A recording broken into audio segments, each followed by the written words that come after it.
Hey there folks, Wrel here. Back in the day when the channel was just starting to get into PlanetSide 2, I released a couple of guides on how to grind certifications easily. Now keep in mind that certs were extremely difficult to earn back then, and nowadays it's much easier. Even so, one of the most common complaints that I still see about the game is that it takes too long to get certifications. Because of that, I figured it was worth doing a new guide on how to grind certs easily in PlanetSide 2, one that incorporates the absurd amount of changes that have been made over the past 2 years. But before we dig into the tips and strategy, you should probably know how earning certifications actually works. So for every 250 experience you earn, you'll get a certification point. Generally speaking, most weapons cost 1,000 certifications to unlock. So if you wanted to unlock a new weapon in just a week, you'd have to earn about 143 certifications each day without spending them on anything else.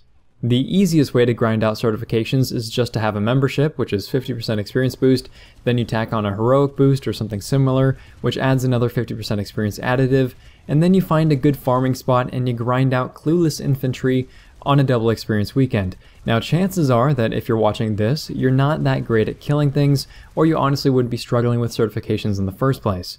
That said, we're going to operate as if you want some basic and legitimate ways to maximize your efficiency while grinding certifications, and do so without spending any money. If you are paying for boosts or a membership, you can just think of that as a nice little bonus.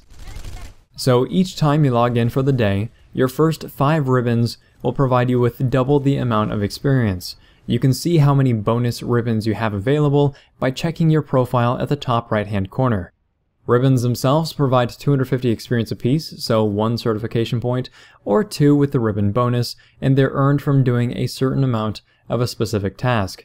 For weapons, you earn 1 ribbon every 10 kills using the same weapon. For revives, I think it's the same thing, revive 10 people and you get a ribbon. And for healing and repairs, you need to heal or repair a certain amount of damage.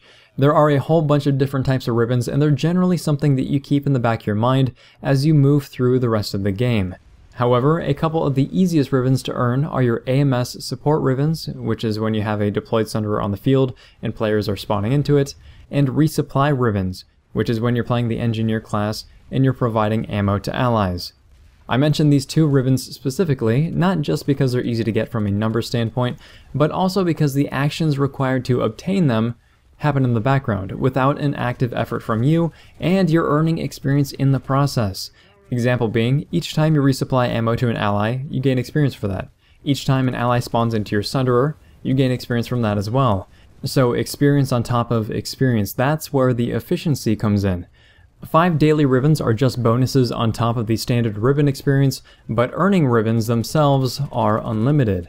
The last things that we want to cover really quickly are kills and weapon medals.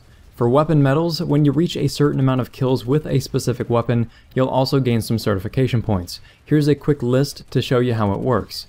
Copper medals are 10 kills, silver medals are 60 kills, gold medals are 160 kills, and Araxium medals are 1,160. All of that is progressive, so from copper to silver it's not another 60 kills, it's just 50. That being said though, this is not an efficient way to grind certifications, it's just a bonus that you get for using the same type of weapon. A safe place for you to switch out weapons and try something new would be at the gold medal mark. Technically, each kill is netting you 0.2 certs regardless of medal type, but you're better off leaving Araxiums for completion at later battle ranks instead of waiting for a big payday early into the game. As far as kills themselves go, there are a huge number of modifiers that I don't know all the values for, but I'll share what I can. Each time you kill an enemy infantry, they're worth 100 experience by default, so 2.5 kills per certification. But that value is also dependent on what they've already accomplished in their current life. Players who just spawned in, for example, aren't worth any experience at all unless they've dealt damage or earned some experience already.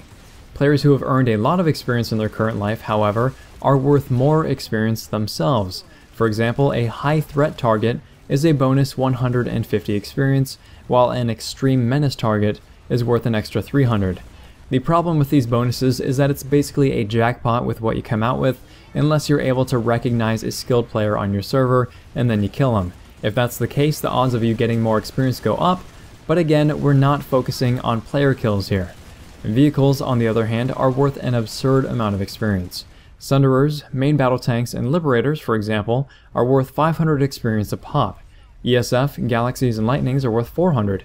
Now, the interesting thing is that a kill is only dependent on whoever received the last hit, so a priority for you should be to steal as many last hits as you can. Assist experience, however, is based on damage done, so if a guy does 99% of the damage to a Sunderer and you do the last 1%, they're still getting the mainstay of experience, you just get to share the wealth. You'll maybe be depriving them of kills needed for directives if they're interested in that, but no one can blame you for just playing the game. That being said, here are a number of tips that you should follow to maximize your cert gain. The first of which is to play the Engineer class, but work on your Combat Medic. Engineers and Combat Medics are always able to earn a great deal of experience by playing support roles. The difference between them, though, is that the Combat Medic only starts to come into its experience gaining excellence when you've fully upgraded your medical tool. Engineers, on the other hand, can start earning loads of experience right from the start by just dropping an ammo pack. That said, as an engineer, you should be dropping ammo packs in areas dense with allies. After earning too much experience from resupplying allies, it actually gets cut off for something like a minute, but then it'll start back up again afterwards. And this was initially a precaution to quell the exploitation of players who would just constantly reload their weapons when nothing is going on. It's a pretty dated control mechanism, all things considered, as participating in fights nowadays will net you much more experience than exploitation will. So that would basically be your first tip. Play as an engineer, and then invest into your Combat Medic's medical applicator pretty early on. You can invest into the engineer class as well if you enjoy it, but it's just not as necessary for experience gain. The second tip is to join a squad. You can do this by pressing the insert key on your keyboard or by looking for a squad to join in the social menu. Providing ammo, repairing, healing, spotting, and generally helping your squad mates will provide you with bonus experience in the process. There's also something to be said for how much a little bit of coordination will up your survivability. The third tip is to spot absolutely everything. When you press the Q key while looking at an enemy, a little triangle will appear above their head. If an ally then kills that target, you gain experience in the form of a spotting bonus. Additionally, when enough spotted targets die, you'll also gain a ribbon. This action takes no time to do and is free experience. You need to spot targets as often as possible. It's not only lucrative from an experience standpoint, but it's also beneficial to your team. The fourth tip would be to set up your passives. We talked about this in the form of dropping ammo and deploying an AMS Sunderer, and each time you find a fight that you're enjoying, redeploy to the nearest friendly base, go to the vehicle terminal, and then spawn a Sunderer. Take the Sunderer back to the fight that you are enjoying, and then deploy it in a good location. Good locations are kinda hard to learn, but here are some quick tips for doing that. Basically, you want to deploy your Sunderer close enough to the fight where allies are going to find it more convenient than spawning back at the nearest base.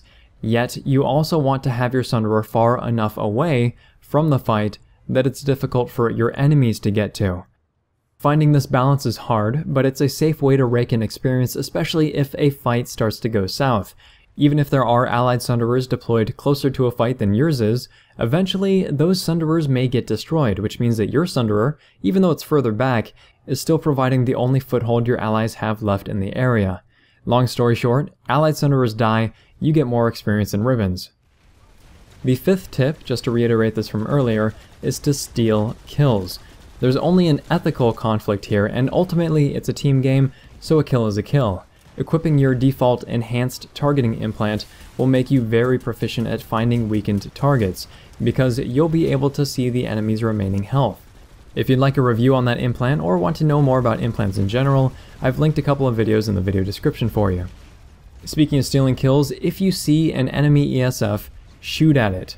Especially if it's smoking or on fire, regardless of what weapon you're using, shoot at the ESF whenever they decide to fly overhead. Your primary weapons will deal damage to these vehicles, and if they decide to fly into a mountain shortly afterwards, the player who put the last damage on that vehicle will receive the credit for the kill. So again, I can't stress this enough, it's extremely important, shoot at ESF every time and always.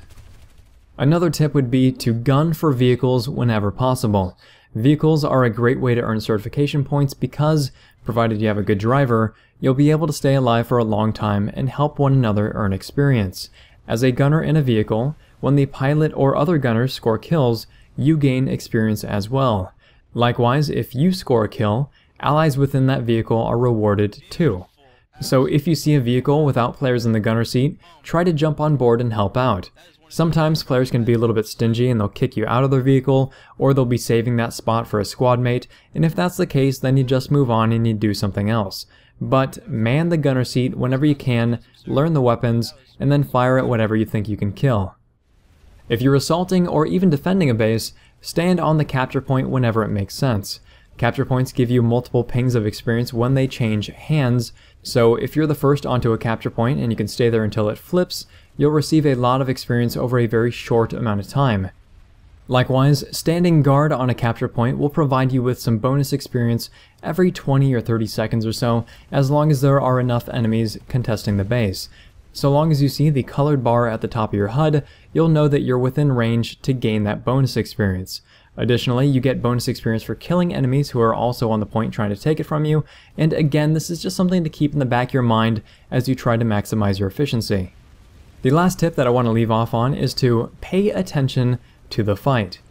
It'll take you some time to get a grasp on the game's flow, but if you find yourself dying each time you leave the spawn room, then it's probably time to find a new fight. When it comes to efficiency, you don't want to just keep beating your head against a wall, hoping that things will change. You have to constantly be adjusting your strategy to cope with what's going on around you. This is a major pitfall for newer players, and it's the easiest way to find yourself frustrated and wanting to quit. Just press the U key to redeploy, look for a fight where either the populations are about even, or where you have a slight population advantage. Mid-range fights from 24 to 48 players are, in my experience, some of the most lucrative because there aren't so many players that you're able to die from any direction.